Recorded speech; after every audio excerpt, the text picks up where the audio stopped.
Olá pessoal, então como eu combinei com vocês, esse assunto eu ia fazer um vídeo, né, e não a live.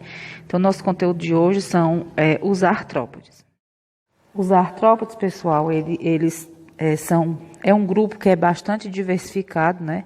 Tem muita abundância no número de espécies e formas. Então esses animais, eles são dotados de patas articuladas, certo? Como vocês veem aí na imagem, e eles têm o que a gente chama de exoesqueleto. Que é nitidamente segmentado, ou seja, é nitidamente dividido, como vocês veem, que é como se fosse o esqueleto dele, o próprio corpo, certo? Então, entre esses animais, né, temos os besouros, como vocês podem ver aí, que é bem do nosso dia a dia, várias formas aí e cores de besouros. Temos também as borboletas. Não se preocupe que mais adiante vocês vão ver a classificação bem direitinho de cada um, certo? Temos as borboletas, temos também as aranhas, né? Que no grupo aí das aranhas, a gente inclui o ácaro, que é o que causa a poeira. Aí temos também escorpiões, camarão. Eu acho que muita gente nem sabia que o camarão é do mesmo grupo dos insetos, né? Por eles ter formas, habitat completamente diferentes um do outro. Temos também o piolho de cobra, a centopeia. Essa centopeia aí que vocês estão vendo, a gente fala centopeia baseada na quantidade de patas, né, que elas têm. E o piolho de cobra, que na verdade esse piolho de cobra aqui, a gente confunde muito a gente chama muito de outro nome, né? Então assim, pessoal, como eu falei para vocês, né, os artrópodes, eles possuem o corpo dotado de vários segmentos, né? Esses segmentos divididos, né, e os apêndices articulados. Esses apêndices articulados, no caso as patas e as antenas, isso é o que vai possibilitar o movimento desses animais, já que eles têm essa carapaça, né, que eu falei, esse exoesqueleto duro. Por ele ter esse corpo duro, ele tem que ter os apêndices bem articulados para poder ajudar na movimentação. Certo? Então, essa característica é o que vai ajudar na classificação desses artrópodes, classificação de um com o outro. A questão do exoesqueleto é bem rígido, né? Que é feito de quitina, que quitina vocês viram no primeiro ano, não sei se vocês lembram, que é um polissacarídeo, né? Um carboidrato.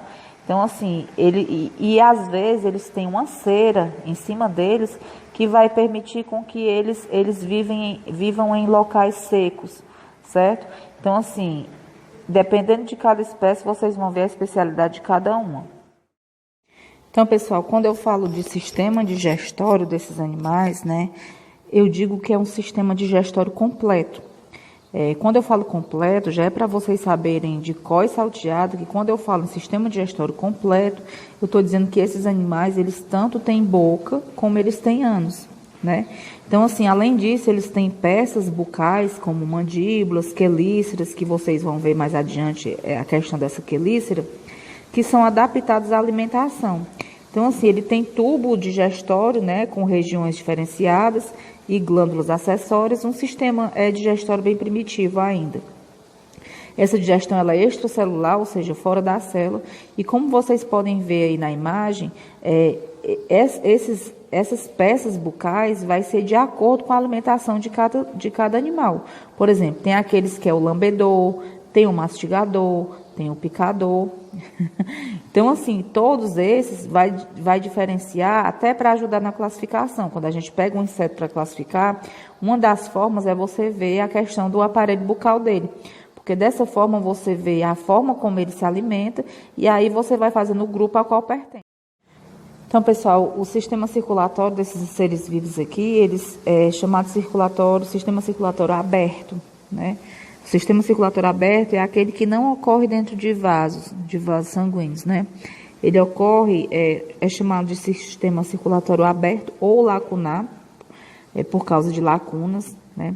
Eles têm um coração dorsal, ou seja, ele tem um coração nas costas, na região aí das costas, que vai bombear o sangue, que na verdade não é sangue, a gente chama de hemolinfa, né?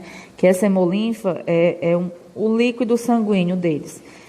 Essa hemolinfa ela circula por todos os espaços dentro do seu corpo, levando assim todos os nutrientes necessários para a sobrevivência desse animal. Então, pessoal, o sistema respiratório, né, no caso, ele vai variar de acordo com o grupo de acordo de onde esse animal vive, por exemplo, os crustáceos, no caso o camarão, ele vai respirar por brânquias, é óbvio, né? Ele respira na água, então é lá nessa água que vai ocorrer as trocas gasosas entre a água e a hemolinfa. Nos insetos, é por traqueia, né? É interessante que nos insetos o metabolismo dele é bem mais acelerado. Por quê? Porque o ar ele vai diretamente para os tecidos, né? O ar entra por poros e vai diretamente para os tecidos. Nas aranhas é por filotraqueias. O que é isso? Também são os poros e que ocorre essa troca gasosa, certo? Então, assim, de acordo com o ambiente deles, aí vai ser a respiração. Então, pessoal, o sistema nervoso deles, vocês vão ver que é igual que vocês viram lá dos anelídeos, né? Em cada segmento eu vou ter um par de gânglio cerebral e no meio eu vou ter um cordão dorsal ventral, no ventre, né? Então, assim, esse sistema excretor deles, por onde é que são postas para fora as excretas lá que sobrou lá do metabolismo. No caso dos insetos, é pelos túbulos de Malpighi, que a gente chama, né? Ele pega o que sobrou lá dos excretos e joga para fora. Tem também chamados de glândulas verdes nos crustáceos, por exemplo, ou glândulas antenais. E nas aranhas, além deles ter o túbulo de Malpighi, eles também têm glândulas coxais, né? Através da coxa.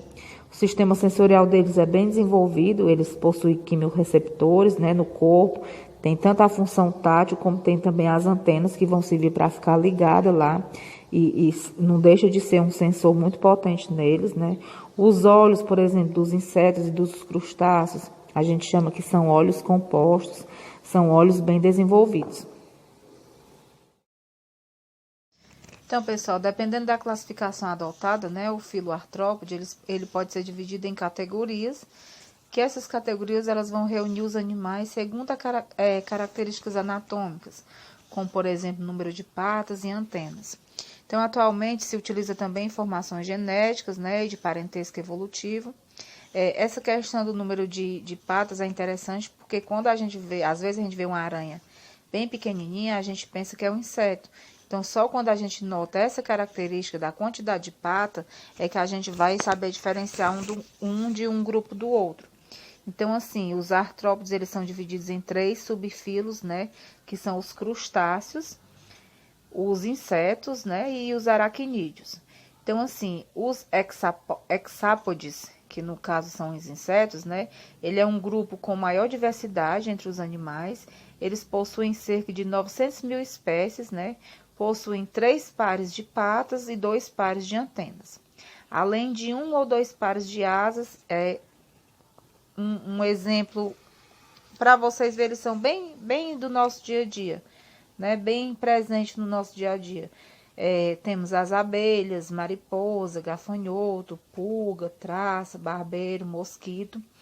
Só lembrando que eles são muito associado, no caso do mosquito aí, é muito associado à questão de doenças, né?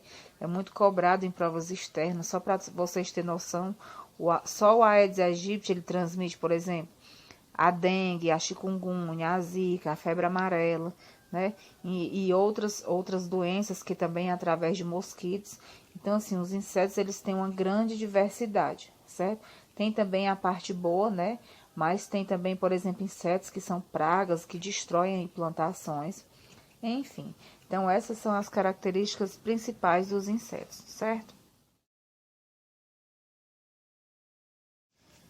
Então, pessoal, outro grupo, né, o grupo dos quelicerados, né? Essa classe é a classe dos aracnídeos. Ele é composto de animais com 4 pares de patas e eles não possuem antenas, como vocês viram que os insetos têm, né? No caso, esses não têm antenas. No lugar da mandíbula, eles possuem umas quelíceras, que por isso que eles são o nome de quelicerados. Essas quelíceras, elas servem como estilete, que tanto serve para cortar o alimento, como pinça, que ela serve para poder capturar a sua presa, né? E tem também o que a gente chama de palpos. Esses palpos, eles estão presentes nos escorpiões, que tanto vai servir para segurar, para injetar o veneno, como também ele vai servir como uma pinça e até para poder injetar o espermatozoide na fêmea, certo? Então, sendo assim, eles são chamados. Quais são os representantes desses quelicerados? São as aranhas, os carrapatos, os escorpiões e o ácaro. É interessante que às vezes a gente costuma ter medo da aranha, a tarântula, né? Essa aranha que ela é enorme, mas na verdade tem muitas aranhas que elas são muito mais ofensivas do que essas grandonas. Por exemplo, tem uma aranha pequenininha que é chamada de aranha marrom, que ela é muito letal, certo? Ela é muito perigosa. Outra questão, no começo do vídeo eu falei sobre ácaro, né? Que ácaro causa poeira. Eu me expressei mal, na verdade é o quê? Eu quis dizer que causa alergia. O ácaro, ele está presente na poeira e tem muita gente que tem alergia, acha que tem alergia da poeira, mas na verdade a alergia são desses animais, que eles são bem pequenininhos, certo? Temos aí o carrapato também, o escorpião e só.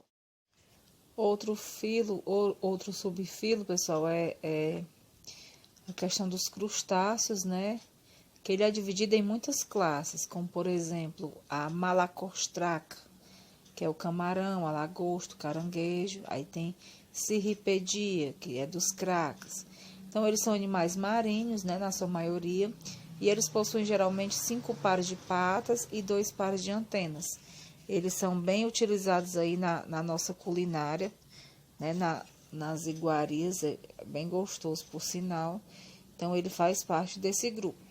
Temos também o último grupo, né, que é chamado de miriápodes. Esse grupo ele é constituído de animais com muitas patas, que o nosso conhecido aí, o piolho de cobra, que na verdade aqui na nossa região a gente chama ele de embuá, né? Ele tem de 25 a 100 patas e sendo 2 por segmento, ok?